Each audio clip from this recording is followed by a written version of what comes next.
London Fast-Track Cities Quality Improvement Collaborative is a really exciting vehicle for 12 projects which are run by a collaboration of 22 voluntary organisations and 9 NHS trusts, all working together for a grand total of £1 million every year. And all of those projects have different roles in the same overall goal, which is to eradicate the further transmission of HIV within London and to try and make us the first major city in the world to do so, and to improve the lives of those living with HIV. Now, the mechanism for this is slightly different to what we usually have from statutory bodies. Our statutory bodies in London have done a phenomenal job over the last 40 years since HIV first came on the scene. But we recognise that actually, in order to get to our very last cohort of people affected by HIV, the answers don't necessarily lie in just the way we see people in clinics and the testing that we do already. But we do have an incredibly empowered voluntary sector. So we deliberately targeted and funded voluntary sector-led projects to really engage the community in giving us the answers to the problems we were trying to solve. But we also skilled them up with the quality improvement idea to mean that we can upskill those charities and also provide them some continuity of funding over a 3-year period rather than a standard 1-year grant. And the results of this are already starting to show huge benefits in terms of the delivery of person-centred care as opposed to just medicalised care. And I think there's programmes that you'll hear about around people's benefits, people's immigration status, the ability of people to have a peer support worker within clinics that are really starting to show enormous and immediate effects. And I think more than that, the methodology of involving the voluntary sector and the community sector at large has huge transferable possibilities. So we're starting to look at whether the methodology as a whole, whether this particular collaborative is a trailblazer for other different collaboratives that could crop up using the amazing voluntary sector in this country. Working with East London Foundation Trust's Quality Improvement team, we have designed and delivered a quality improvement training programme to the 12 voluntary sector-led projects. Quality improvement differs from a traditional management approach because it puts the people that are closest to service delivery, patients and their carers, at the centre of devising interventions which will lead to those improvements.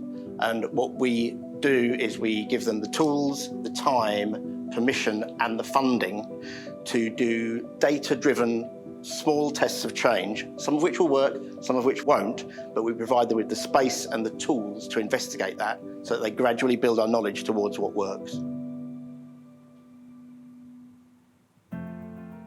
We're part of Change, Grow, Live, which is the biggest drug and alcohol charity in the UK.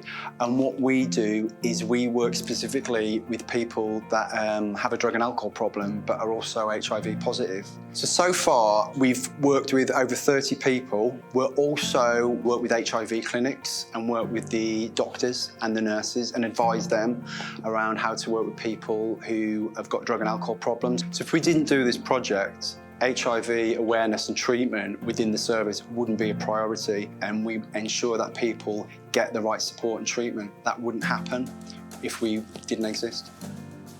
Our service is called Connect Well. We offer a range of one-to-one and group services aimed at reducing the loneliness and isolation of people living with HIV across London. Services we offer include counselling, life coaching, hypnotherapy, art therapy, and a whole range of other wellbeing workshops. Over the past 12 months, we've been able to reach over 500 people from 28 boroughs across London.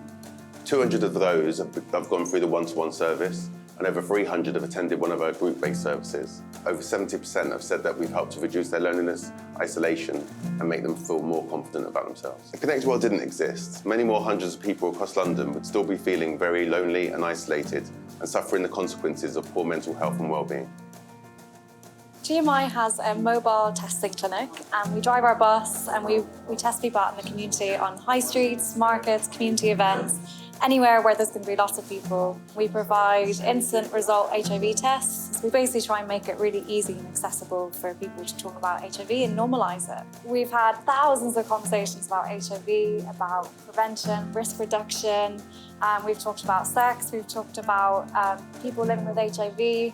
We've helped people into care, accessing care. If we weren't out on our bus, there would be so many people that would still not be tested for HIV. They still wouldn't know their status, and we still wouldn't be getting those messages to reduce stigma out in the community. Our FaithWorks project is aiming to change the way that faith leaders address HIV and sexual health issues within their community. So what we're aiming to do is upskill faith leaders and provide them with education and training and support in delivering those health messages to their community. We've run training sessions for Muslim faith leaders, Jewish faith leaders, Christian faith leaders, some trainee clergy, and we've got lots more on the way. So what we're aiming to do is aiming to get to the point where faith leaders and faith communities provide effective pastoral and health support for people living with HIV, but also, really importantly, to get the prevention message out there and work towards zero by 2030. This is a project that we're doing in conjunction with all the East London clinics, and the idea is to engage with patients to reduce the potential of disconnection from service and to improve the referral rate for psychosocial support. In the first year, we actually received 169 referrals, of which 53 were brand new to the organisation and 9 were people who were newly diagnosed. Of those that we had referrals from, 80% actually needed psychosocial support. If the project didn't exist, we'd continue to see a high disconnection rate of patients from services. And this is the feedback that we got from the clinicians themselves. The tool that we're using actually helps them identify patient need and engage better with the patients themselves. I lead the video creation aspect of the Positive Champions project, which is a collaboration between NAM AIDS Map and AAF, and we make empowering videos of people living with HIV about why it's so important to test for people from African communities. The videos that we've made have been viewed by over 80,000 people. We've delivered over 1,000 tests, and we've actually found 3 positive tests, but luckily those people who have tested have now started treatment. Without these projects, the people who've tested positive may not have known that they were living with HIV for many years and have faced a much worse outcome. The GROWS project, which is Growing Older, Wise and Stronger, is a project that's creating a support program for women over 40 living with HIV as they age, based in London, and it's one of a kind. Almost a quarter of the women living with HIV in the UK are over 50. It's a growing number of women living with HIV that need this service, and if there is no service for them, then their needs will not be met. And we are very excited to work together with key stakeholders, clinicians, to make sure that we are incorporating the needs of women living with HIV, as well as the care that will be provided for women as they age with HIV. We at Metro are working on an engagement mentoring program, and this is in partnership with King's College Hospital and Guy's and St. Thomas's. And the idea of the program is to support people living with HIV in these 2 clinics who are struggling with their adherence to their treatment and with their clinical care in general. We've managed to engage 26 people living with HIV with sort of a complex care, who are not fully engaging with their care. And from those 26 that we've fully engaged, there's 15 of them who have now achieved an undetectable viral load. I think what could happen if we didn't have a project like this, basically this group of patients in these clinics will have more HIV or AIDS-related illnesses, further onward transmission of HIV within their communities, and their quality of life in general will be worse. So I think what the project is doing is improving their quality of life. I work with the Metro Stay and Play project, which is a new social group for moms who are living with HIV with children under 5.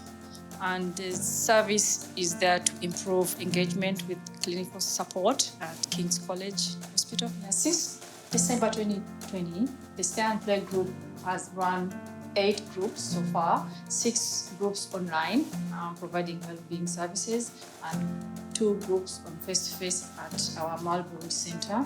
For those who have actually attended, have let us know, have reported that they have actually connected massively with their other peers, and it has helped them to break social isolation at home. Without Stay and Play, there is risk of health and well-being being impacted on, and children's health and well-being as well. Positive UK are leading on 2 projects for the Fast-Track Cities Improvement Collaborative. The first is the Chelwest project, which Positive UK is working on with NAS Project London and Plus Health to deliver integrated peer support in the 4 Chelsea and Westminster clinics in West London. The idea is to think about those patients who have just been diagnosed, who are having difficulty engaging in their care or treatment, or who've disengaged from care, to make sure that they've got the support from a peer perspective in relation to how to live well with HIV. And the other project relates to welfare benefits support and advice. And clearly, financial issues are one of those other things that may mean that people don't engage with their care as effectively as they could. So dealing with those financial issues and then linking them back into the voluntary sector support to think of their general well-being is a really important issue to cover. With the Chelsea and Westminster project, we have the 3 casework coordinators who are providing virtual outreach at the moment through the clinics because of COVID, but we're about to start to work back into face-to-face. We've changed the patient pathways in-house so that when somebody is diagnosed, they automatically speak to somebody who's living with HIV rather than it being an external referral, which is what used to happen. And we're thinking about now how we really integrate that peer support offer more robustly across the trusts. With the benefits project, we've seen over 300 people in this first year alone, which is ahead of target. Without these projects, clearly for benefits, the financial challenges that people are facing, and particularly through the COVID crisis, have been huge. And so the ability for people to just live and function on a daily basis has been key. With the Chelsea and Westminster project, we used to get about 1 referral a month from those 4 clinics. These days, we are seeing around 8 a month. In relation to the people that are newly diagnosed and the referrals. We're expecting that we'll maybe double or triple that in the next few months. And so none of those people would have been likely to have gone to an organisation externally and access the support. So having the support available at the point of care is really what's important about this. Our VOT project is working with people in homeless shelters to increase access to HIV and syphilis screening in South London. Over the next 12 months, we have 450 tests planned with 3 homeless shelters where we are going to pilot the test first. We are going to train their staff and we are going to be able to provide them with the test kits so that they can do it themselves. Testing in homeless shelters is very low, and if we didn't have this test, we are very sure that we would get a lot of people presenting late with later life complications as a result of HIV and syphilis. Quite often, people in homeless shelters are referred to as hard-to-reach people. The VOT project is here to break that. We are taking the service to the people where they are.